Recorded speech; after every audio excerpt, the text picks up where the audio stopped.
there, and welcome to the Sohria Alexander Show. How are you keeping, my wonderful fans and those joining me for the very first time? Allow me to say welcome to you.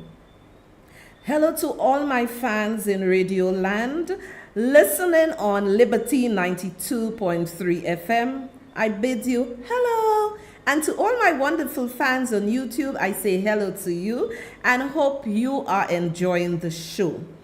And to my Facebookers, hi, hello, and welcome for joining me tonight. Now, as I have always said, people want food for their souls. And I believe doing a survey of social media and what I realized, people are not really interested in all the confusion and all the bacchanal. People really want to come to a place where they can get food for themselves and for their families and their friends. Because we are living in a day and age where we need to get serious. There's always room to have fun. I say all this to say of late, and I put that thread on my wall, Sohria Alexander page. I said that of late, many people have gone missing. Young people, little children, adults, and the seniors. Everybody is going missing. What is happening? What is really happening?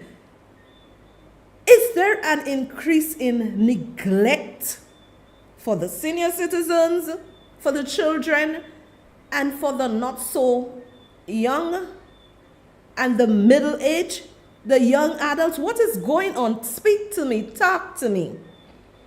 Because it is ridiculous that people believe that they are not accountable to anybody. Now, let me tell you why I say all this. As a child growing up with my parents, I could have been in my late teens, 20s. There is no way I could have left my parents' house and not say, excuse me, where I was going, with whom I was going, and what time I would be back. This is something my parents instilled in me as a child growing up. And up to a day like today, I still practice the same rules. Young people nowadays, the not so young and the young adults, believe that they are a law unto themselves. They believe it is okay, I can just pick up and leave my parents' house without telling anybody. Now, I believe that when you say to your parents or your loved one or a close friend where you are off to, two things can happen. I am drinking apple juice, people. Two things can happen. You can save your life, or it can be your demise. And somebody said on my page that, somebody said they agree with me. They always tell their family where they're off to, with who, why, when, and what. But there was another person on my page. Another follower said, sometimes when you tell a friend where you are going to, they tell everyone, and sometimes these same friends put you in danger. Therefore, if you have a friend doing that, that means that person is not your friend. And we use that word friend very loosely. We use that word friend very loosely. That person may just be your acquaintance. You consider that's your friend. That person may just be your colleague. You consider that's your friend. That person may be just somebody you go to school with. You consider that's your friend. You just meet somebody in a sports club or in the club, that's my friend. People, you have to be able to discern who are your friends and who are not your friends. You cannot tell me you just meet somebody and they are your friends. And let me tell you something. My child always know where I'm at. Nothing to hide, no secret. Because at the end of the day, when I say I am going to this meeting, I'm going to this function, and let me tell you something. If I go there, as soon as I reach, I call back home and I say I am there. If I play that, I reach there and I call maybe 5 minutes later, the question would be, how long you reach there now? You calling me? They keep tabs on you, and I do the same. When I'm ready to leave the function, I am on my way home. Okay, you're on your way home, you should be home in 15 minutes. Don't see me in 15 minutes, the phone rings. If I don't answer, you know what might happen? We'll be calling over and over and over again. And then this child can say, hey, where's my mother? Then can act swiftly in saving my life. Because my mother was supposed to be home in 15 minutes. It's now half an hour I'm not seeing her. She's not answering. Calls can be made to various people. Where is my mother? Or even a report and alert. People come together to go find you where you are. But when you play like you don't want, you're too big. Oh, I make my own money. I'm at my home. Yeah, I have my children at my home. I make my own money. I pay my bills. I beg your little children what you want to find out where I'm going to. Really? Really? And this is why many people have gone missing. And also there are many teenagers who are facing many issues. And they run away from home.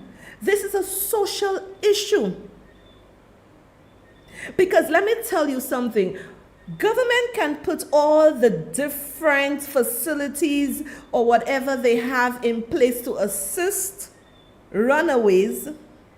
And they may never go to the government facilities to tell them their problems. Because we have a cancer in this society that you cannot trust anybody. Let's say a young woman is having a problem at her home. Maybe her stepfather is abusing her sexually. And the mother may not believe what she is saying. Sometimes she goes to the authorities, and you know what happened? The same authorities tell their friend, and the friend tell a friend, and a friend, and a friend, and a friend. You see why I say choose your friends?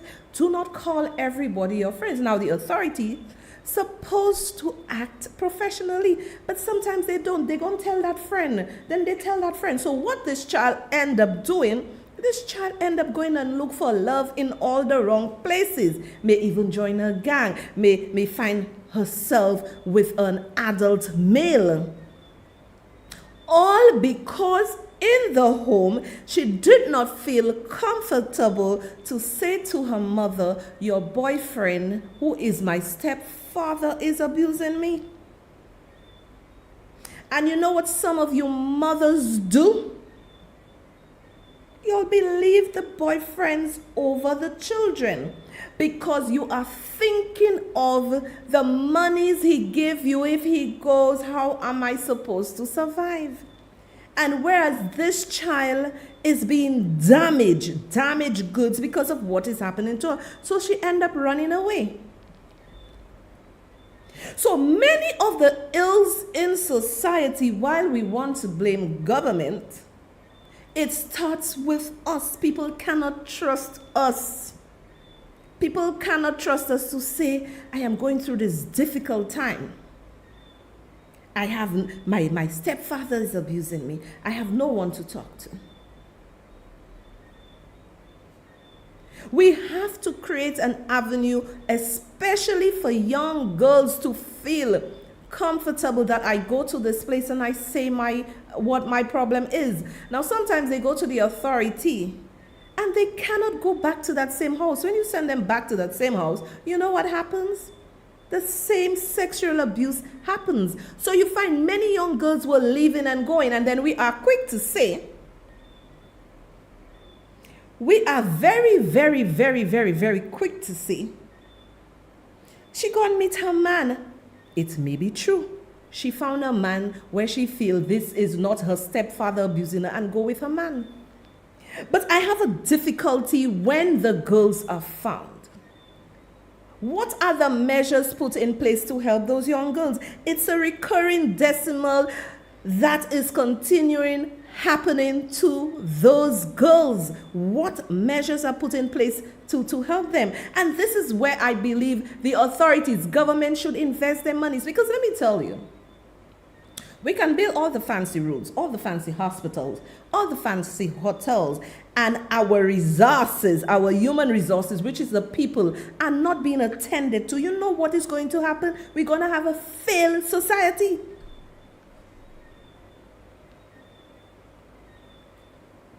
And that's what people are good for. The situation is hot. Oh, she missing. She must go by her man. Her stepfather abusing her, or her father abusing her. She going by her man, and everything. A few days ago, we found her, and everything went quiet. We are not asking the authorities to come and tell us the nitty-gritties, but tell us what has been put in place to help this child. And this is rampant in our society. People are missing. Now, that's not the only case. You find the teenagers believe they are big. I see y'all. I see what y'all do. Some of the teenagers believe that nobody can speak to them. They leave their home, their parents don't know where they are. You mean to tell me most of these children have the latest phones? Excuse me. They have the latest phones. They have the iPhone 14, right? They have the latest Samsung and all kind of smartphones. You mean to tell me you have a device in your hand that can save your life? You are not using it? What they use those devices for is to show they matting, they gyrating, they smoking weed, they drinking alcohol, and having a good time. Think about your future. Think about yourself. Now I'm giving you serious stuff tonight. You in the fete matting, or at that concert matting, smoking weed, drinking alcohol. Hear this. No planning on your behalf as a teenager. All of y'all smoking drunk. Y'all didn't say, I am going to this activity, this concert, this fair. Who is going to guard the gods? Who is going to look after me? As a teenager, I'm smoking, I'm drinking, I'm matting. Nobody, because all of y'all are stoned. And you know what happened? That is where sexual abuse happens. This is where murder happens, because you do not care about yourself. I'm young, let me live, let me drink my booze, let me smoke my weed, I'm young, I can do whatever I want. At what cost? At what cost? You have a device in your hands that could save your life, but you do not care. You can have your fun, but you have to have fun responsibly. Because when y'all go missing and y'all dead and all kind of thing, is we are the ones worried and wondering what has happened. Why don't you, when you reach those places, right, you act decently? You say to yourself, I have arrived. Let me send a photo to my mommy. I have arrived, or to my father, so they see who I am with. Right? Tell them their names and everything they need to know. But y'all believe y'all are big men, big women. My parents not supposed to know that. Like, seriously? So when we are saying too many deaths, too many kidnappings, too many this and that, it is because people are not willing to take the responsibility for themselves. They prefer blame me. They prefer blame you than realizing they are responsible for their actions. Now, if everybody take responsibility for their actions, we'll have a better world. But we know that's not possible. And they say when the young people, teenagers, they do all sorts of things, they live in their life. But with what is going on, it is ridiculous. Many of those young people, they do those things because of peer pressure. They gone to the, let me tell you, I see some young people smoking weed, drinking alcohol, doing all sorts of craziness, and these are good young people. But the influence, the peer pressure is pushing them over the cliff. And to the adults, you're going out, you have to be responsible. You cannot just jump in your vehicle and go, as I said. Now, I believe many people in St. Lucia are very laid back. The world has evolved. The world has changed. The world has changed. So many of them are laid back and they do not care. By the time you look, somebody has already grabbed you, kidnapped you, raped you, killed you. You cannot be so naive and gullible thinking, St. Lucia is just a beautiful place, I'll just be laid back. You have to enforce safety measures for your life. And I am going to show you right now how to prevent yourself from being kidnapped. Now, let me tell you, this is why I say I am giving you food for your soul. So when you leave here, you can think. So take a listen.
Getting in and out of a car could place you at high risk for assault, and many people have become victims of attacks.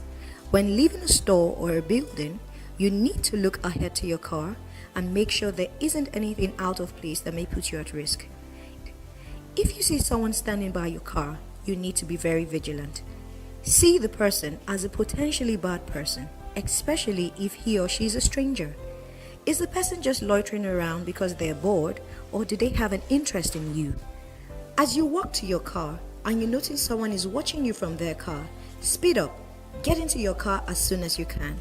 Lock the doors immediately and leave that environment. Tips on body language that can make you less of a target. 1. Walk fast and with a purpose. 2. Keep your head up and stare at the person if they make you feel nervous.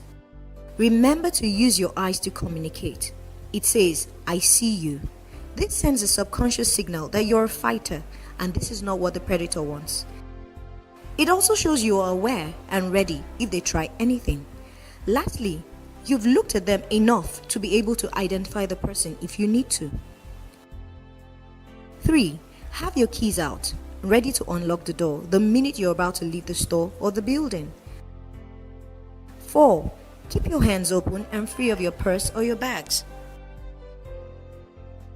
If you see someone standing next to your car, go back into the building and ask someone to kindly escort you to the car. If 2 people are walking towards the car, you are less likely to become a target. Above all, remain safety conscious. Be aware of your environment. Trust your instincts, and these tips will keep you safe. Until we come your way in subsequent episodes, remember, every life counts.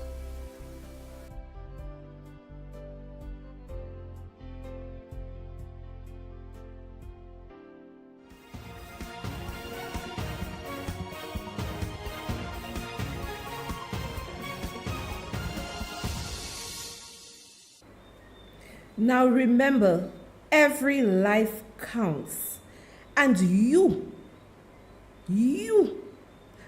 life is very important.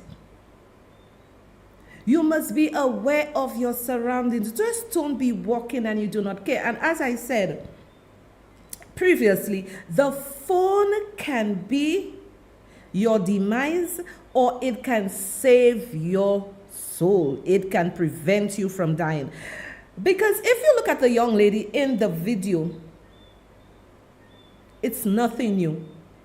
Whether young or old, many people are oblivious to what is happening around them. You see them in the supermarket with their phone. You see them on the street with their phone. They go everywhere with their phone, not even paying attention to their surroundings.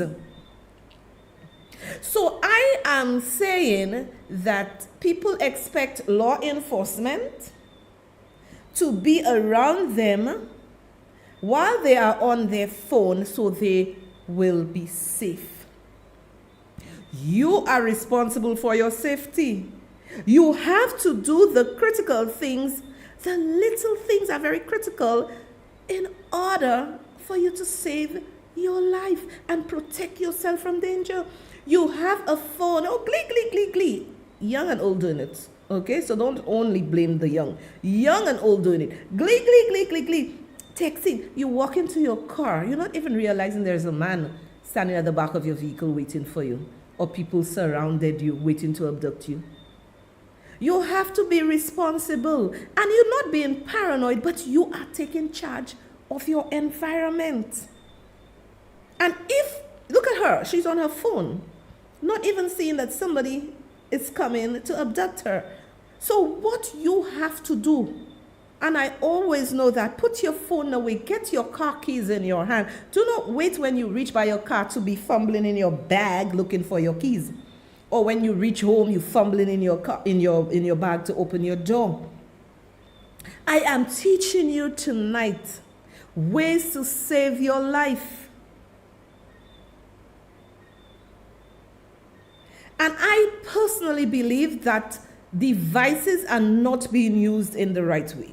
Devices are being used, selfie time, or we're in party matting, or let us film this person who is drowning instead of calling a lifeguard to help them.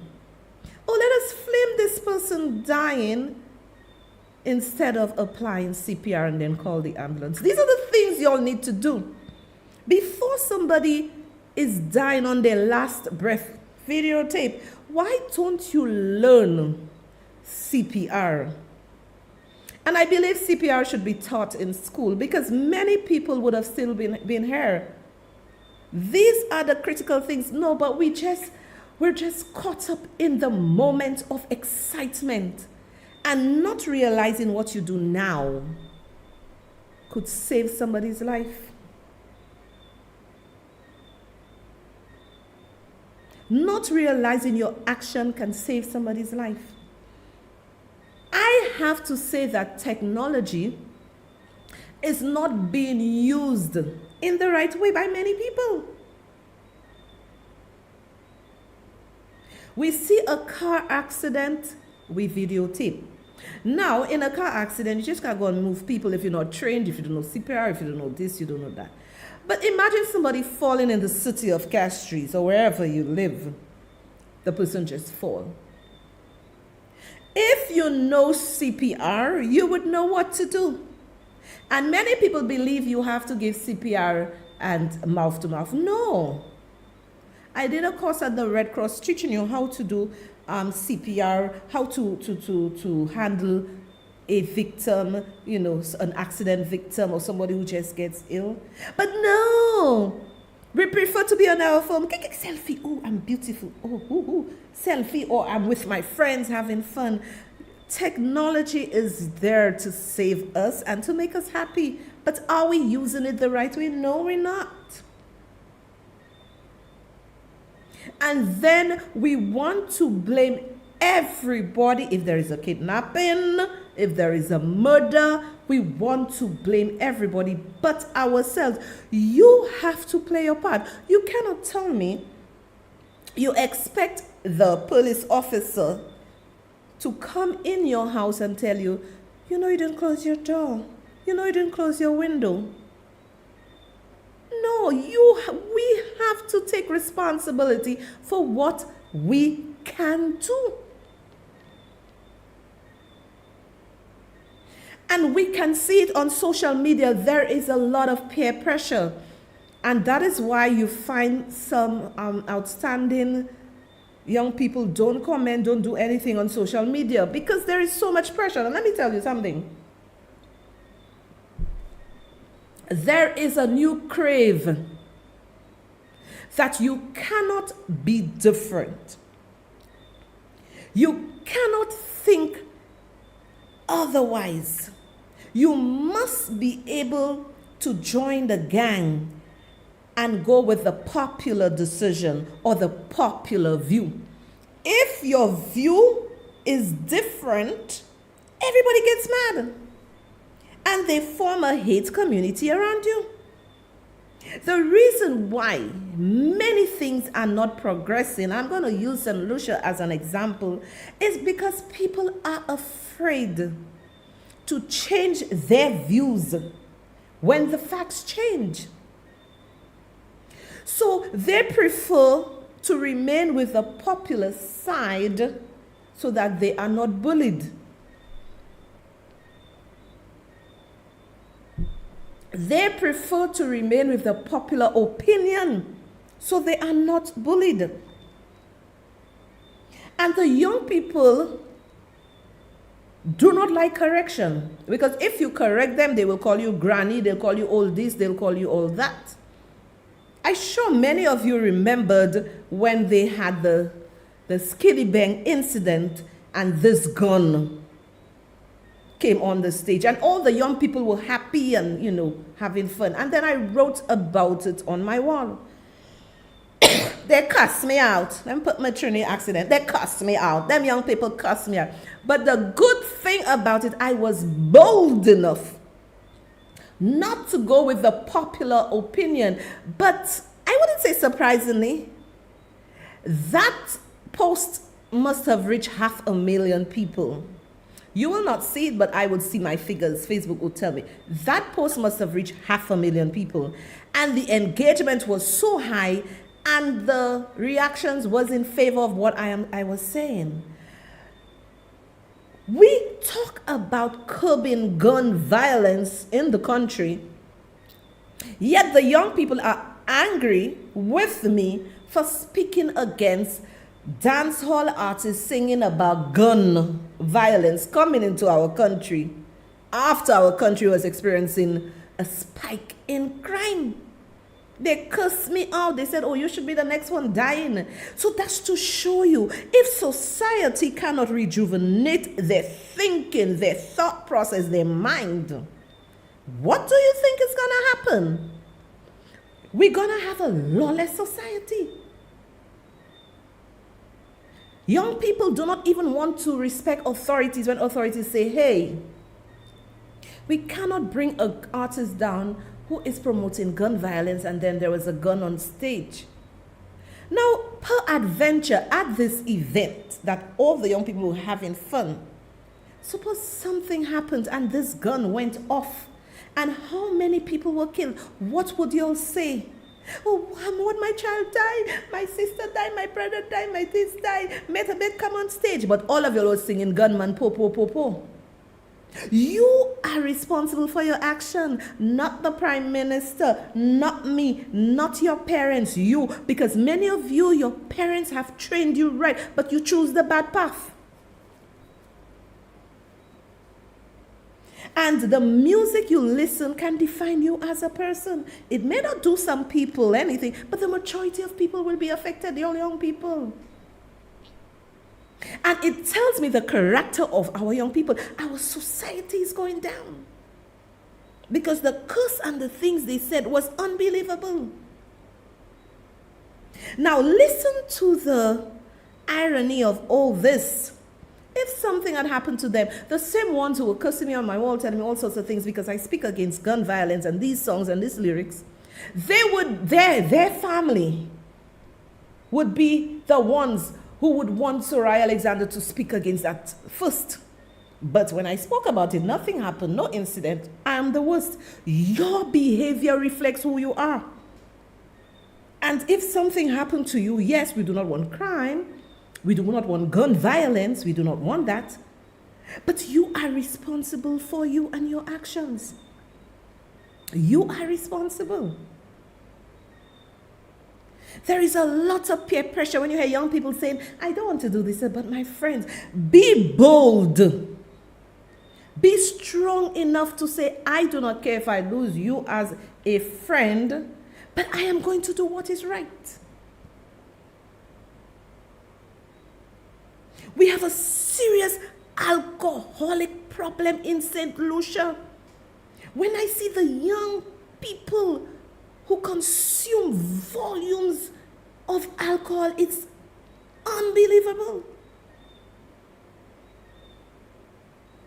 Why do we have bars selling or supermarkets or wherever selling alcohol for those young people? Now, sometimes they may make somebody who is 18 or whatever age, I think is, I don't know if the age limit is 21, but whatever the age limit is, go in and buy the alcohol and give it to them. Many of the young people do not want to do those things. Peer pressure. Oh, if you don't bully that person at school, that means you're soft. You're a little boy. You're a little boy if you don't bully this person at school. And they go and do it, and they do not want to do those things. Peer pressure. Teach your children to stand alone. Teach your children to be strong. I'm speaking to the young people tonight. Teach your children to be strong. If all you there and all of them want to drink their rum and smoke their weed and you are the odd one, move from them. They are not your friends. They are not your quatic. You do not have to feel valuable, young people, by doing what is wrong just to please your friends. Now, I am going to show you voices of the youth, and you can listen for yourself, and you could see what they're saying. And exactly what I was saying previously, that you find, like, for instance, a young lady is being molested by either her father or her stepfather, and she goes to tell this person. She believes that she can confide in, and this person will not go tell Tom, Dick, and Harry. It's all over the place. This is why many things are happening, because who can you really trust to tell your issues? Take a listen of this video.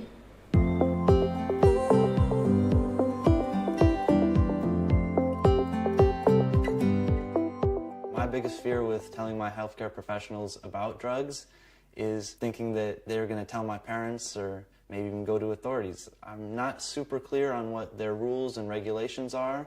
They give small disclaimers, but I never know when to trust them. Someone very close to me had told her healthcare professional that she smokes weed every day, and after saying that they would never tell their parents anything they tell them, they said, well, that's one of the things that we want to tell your parents. So I'm just not very clear on what the real rules are. I think it kind of ties into, like, at that age, you don't really know what you're getting into.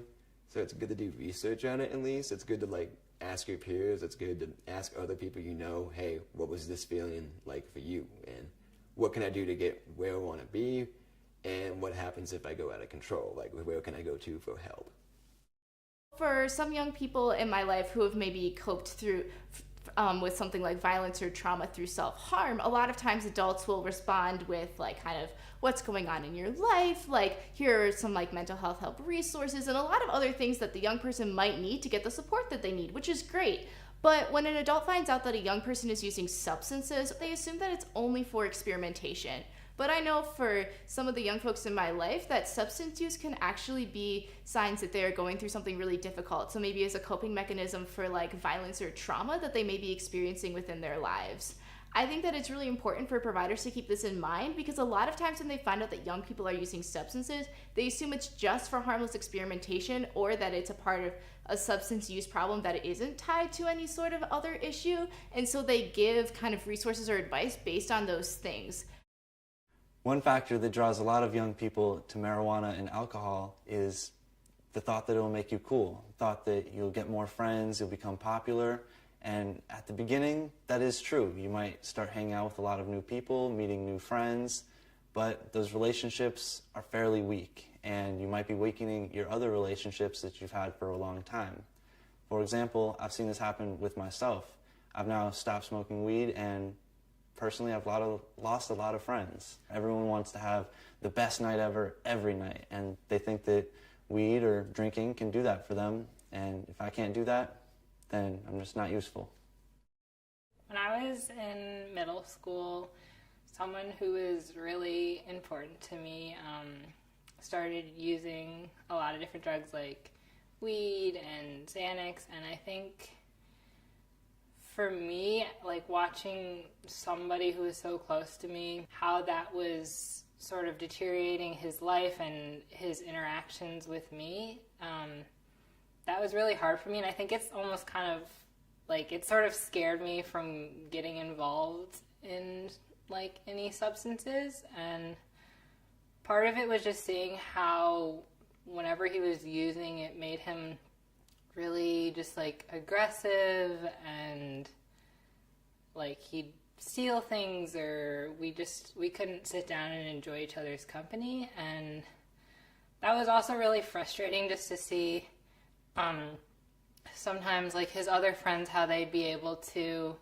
use with him, but then they'd show up to school and they could go to class and get a job and go to college, but for him that wasn't really a possibility. And I think it's just been like a constant reminder of like how unfair and unpredictable substance use can be. The drugs that I see most in my school are mainly weed and a little bit of alcohol, and it's become a lot more accepted. I'm not sure if it's for better or for worse, but all I know is when someone's drinking every day or just very addicted to alcohol, that's a problem, and people speak up and they'll say something, try and get them help. But with weeds, kind of the other way around. It worries me a bit that I know a lot of people who smoke daily, and not a lot of people see a problem with that. They might get weird glances or some people that judge them about it, but the overwhelming majority doesn't have much to say about that. As teenagers, I think it's really easy to fall into the habit of using substances as a way to cope, whether it's with a mental health issue or trauma or grief. And a lot of times it's more accessible than treatment services that would be more beneficial, like therapy. And it's more socially acceptable to drink away your problems than to actually get the care and the treatment that you need. And I think it's important for providers to recognize that and go about addressing substance abuse in a way that's not shaming people who are using, but rather helping them to find better ways to cope.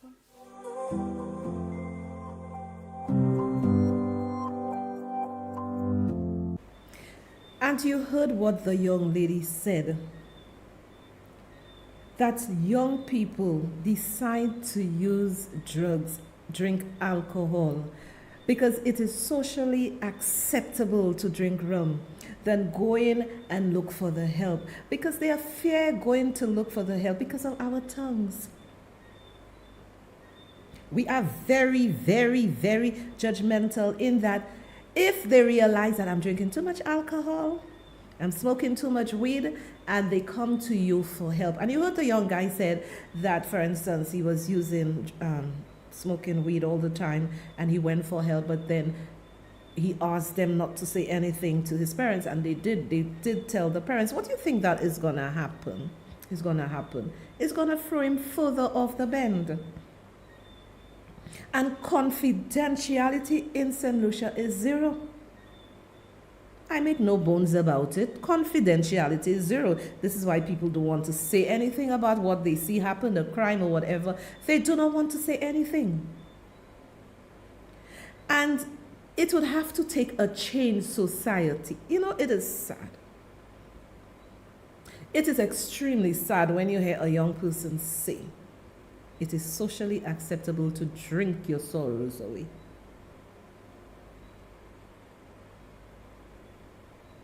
This is an aha moment. The young people, trust me, they know what is right, they know what is wrong. But we have to create the avenue where they feel comfortable to get help.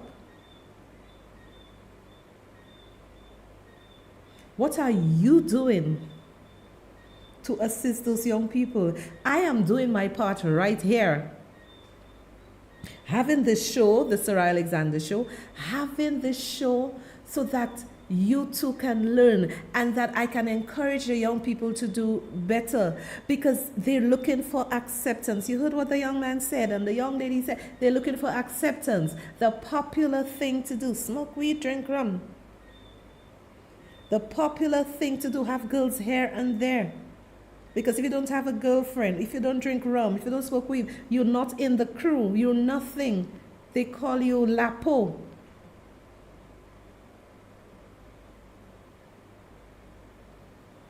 It takes a lot of work doing a show like this and coming to speak to your soul. Because a lot of people do not want to say what I am saying.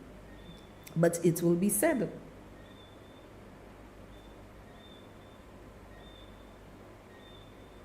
What are you doing to help a young person? We always say to them, oh, you will not be nothing. You will not be this. You will not be that. You have to affirm them, even if you may not agree with what they are doing, you have to affirm them. What you're doing, I do not support it in no way, shape, or form. But I love you, and we will get through this together.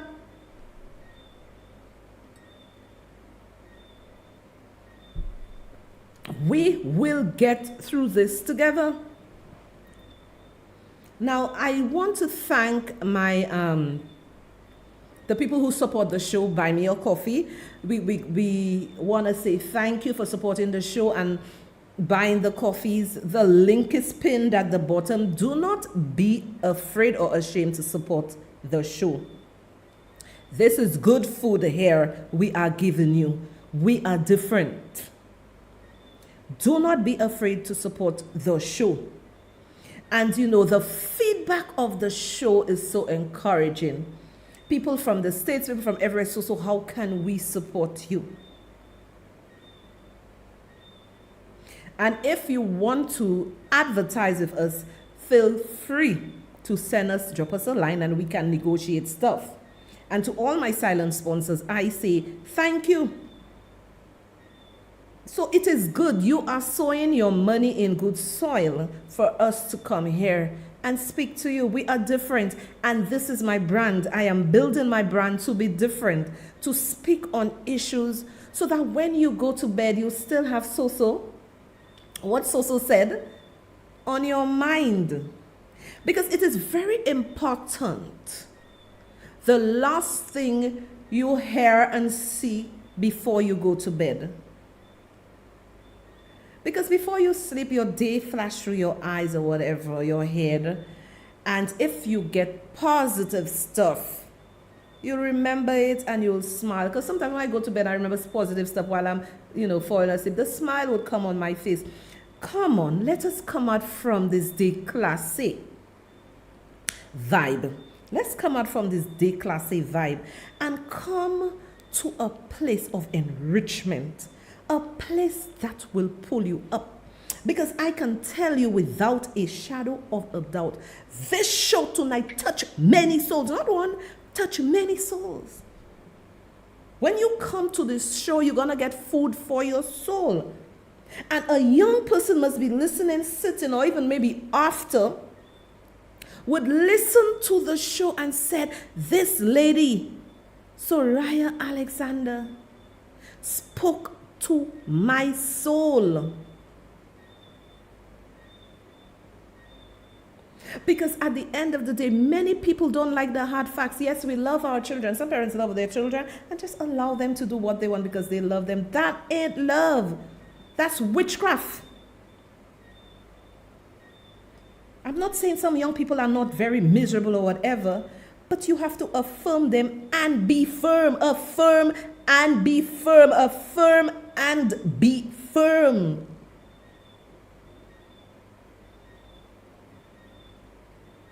Too many, because they reach 18, they believe they are big women, they are big men. That's what society says. But they're still young in their thinking. And this is where our government have to come in. And I am really hoping that someday, when every secondary school child, which is about maybe about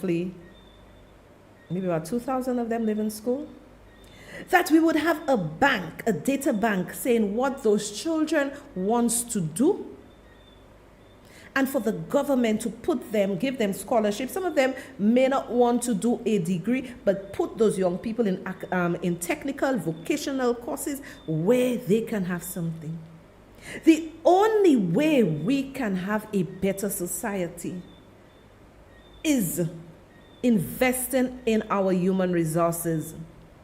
We have to start from early childhood, kindergarten, early childhood.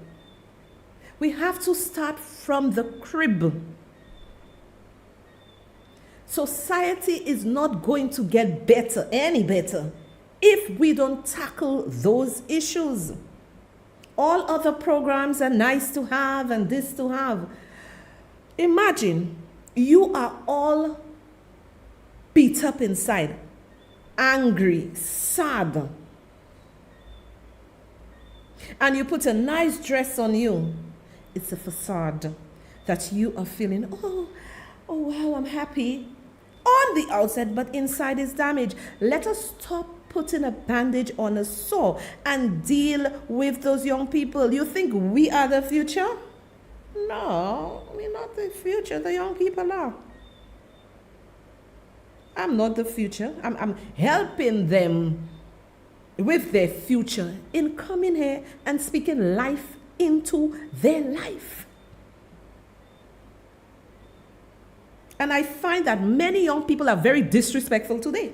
They don't want to listen. They will not even say morning, good afternoon. Before, when you're growing up, even me, I would say, you could be a young child, good afternoon, hi, hello. People don't want to do that again. The world has changed. Technology has caused us to become very cold and hostile. Technology is there to help and assist us in our daily life, but we use it in the wrong ways. The popular opinion, let's go to the fete, let's mate, let's smoke weed, let's drink rum. Why not take that same energy? As I said, young people are supposed to have their fun, no issues with that, but not what you're doing, rum, bacchanal, sleeping with this one here, there, and everywhere, smoking weed. You can have your fun, your nice fun. Nobody's saying no. But at the same time, why are we allowing foreigners to come here and make the millions and we're not? Because fighting each other down. Why don't you all say, you see all that money we taking, we going to clubs and everything, parties. Why don't a group of 6 of you, young people, as I said in my last show, just start. 6 of you come together and say, okay, here's an idea. Let us try and put it in motion. Let us jot down our goals, our little business plan. Let's get some people to help us. There are a lot of professionals that are going to help you free of charge if they realize it's something you want to do to push yourself. And you come together. And sometimes it's your parents, it's 6 of you. Maybe you need 10,000 to start it. Maybe your parents will give 1,000, another one 2, another one 3 or whatever. And you'll start your little business. But let me tell you the problem of starting a business with people. The problem of starting a business, and I'm referring to St. Lucia, everybody wants to be the boss. Everybody wants to put their hands in the kitty. Everybody wants to fight for this, fight for that. Whereas they're not realizing we're in this together, and you may still have your other little side job doing, but you're in this together. Let us grow this business. Let us work together. Let us not be crabs in the barrel. Instead of fighting this one, fighting that one, fighting this one, fighting this one. I have gotten a lot of fight down, but I don't care. I'm persevering with the Lord on my side. And now I am grown, so I know how to deal with those things. But you young people, when you start in a little business, you will get little things here and there, but draw strength on your parents and continue. And by the time you look, you have a big organization. Excuse me. You have a big organization. All your friends are saying, wow, wow, wow, she has a big, or they have a nice thing going on. I want to see that. What we see on social media, as I said, there are a lot of good young people. They're not on social media because of what's happening. You don't have to be rowdy. You don't have to be loud. You don't have to be obnoxious to make your point. You can say it respectfully. You could say, Miss Sohria, I disagree with you, and here are my reasons. But not in your see, in your sa, in your that. You know, what is becoming of our young people? And everybody just expect the government to just work magic. Everybody change. That change starts with you. It starts with you. It starts with me. Now, I am going to show you a video to protect yourself, ladies, especially us ladies. Ladies, these days we got to protect ourselves, baby girls. So take a listen. I want to preface the techniques I'm about to teach by saying one thing, that under no circumstances is the target of a crime like this to blame for what happened to them. We should be able to wear whatever we want, run wherever we want, at any time that we want, drink whatever we want, hang out with whomever we like. So we have the right, not the obligation, but the right to learn techniques that can help increase our chance of survivability in a worst case violent physical encounter. So my wife Eve is here with me today to demonstrate some techniques. And in the case of an abduction, what we have to understand, rule number 1, don't fight the attacker. Fight the attacker's objective. What they would like to do is grab and isolate and remove you from the primary crime scene as quickly and as quietly as possible. So our objective is to delay, to slow things down and make it as loud as possible to draw attention to the situation. So if Eve is over here and I get a hold of her, look what she's gonna do. Somebody help! Help! And then she's gonna pry herself out. So let's show what she did really quickly here. I grabbed her by the wrist, I'm pulling Eve. First thing is base stand. Now, interestingly, this base allows her to lean back and really delay my ability to pull her. Now, if Eve tries to hurt me and punch me in this situation, she would actually compromise her balance and potentially be taken away. So this is what I mean by don't fight the attacker, fight their objective, slow down the attack. She was drawing attention with loud screams at this point, and then she used a wrist release to pry her hand out with leverage, aka alavanca. She's able to make her exit. Now, what happens in a situation where she falls to the ground, or let's say she can't break my grip instead? So I'm pulling, she's losing her balance, she's maybe sliding. She might choose to go to the ground deliberately, introduce her feet into the situation, and now she can strike, and now she has not only better distance control, but she can strike from underneath me, further delaying the attack, increasing the chance of bystander intervention. And if the attacker starts to fear that someone's going to intervene, they're more likely to change their mind and go because they anticipated a much easier abduction than what they're getting. Finally, someone's behind, picks you up, and takes you to the car. Look, no matter what, we do not get in the car. So I'm here, I'm trying, and Eve's not going to cooperate under any circumstances. You see how she used her legs to push off the car, delaying our entry, and then once we hit the ground, she makes her exit. But what if she gets thrown in the car? After you. Rule number 1, get out as quickly as possible. Someone takes you in the car, you go out the other door. You get out as quickly as possible while the car is either parked or at very low speed. But let's say you can't get out of the car. They're driving, you're in the back seat. If you can't exit the car, there is an option to use a vascular neck restraint, a very effective technique. I'm driving, watch what Eve does from here. She wraps, she locks her hands together, and then from here, I gotta breathe. Bilateral carotid artery compression. Right here, she's wrapping the neck. In 6 to 10 seconds, the person will be rendered unconscious, which will then give her the chance to plan her exit and exit the vehicle from there. Finally, if she's in the passenger seat, she's not behind the subject, maybe she cannot strangle him because of the angle that she's at, and he's driving. Let me explain this. This is the last resort. This is worst case scenario. There's no exit, there's no choke, there's no way to get out of this car. You might consider, Dan, at low speeds while they're driving to cause an accident. Boom! If you have an option, put your seatbelt on first, but you cause an accident hoping to draw attention to the situation, and then when the crash happens, low speeds, of course, the best, you control it as best you can, and you're gonna make this decision in the moment. The point is, everything is on the table when it comes to saving your life. The rule is, you never wanna be taken away from the primary crime scene where contact was made. So Eve's attempt to crash is in her attempt to prevent us from going to another location where it's gonna be much harder to recover her and help her get free from that situation. All of these from the Women Empowered Gracie Jiu-Jitsu program for self-defense, all of that is available at gracieuniversity.com. So anyone who wants to learn more should definitely check it out. gracieuniversity.com, folks. Please check it out. Henner, this information is literally life-saving. I'm not being figurative. Thank you so much for your time. We really appreciate that. And thanks to your wife as well. Anytime, Dan. I appreciate you as well. Thank you. And remember to go to the website, gracieuniversity.com. It can save your life. And remember, again, I want to thank all those who support the show in purchasing coffees. The stars, the millionaires ask for stars, right? And our show, we are asking for coffees. Support the show. We love you, and we will see you again on Wednesday. When? Wednesday at 9 p.m.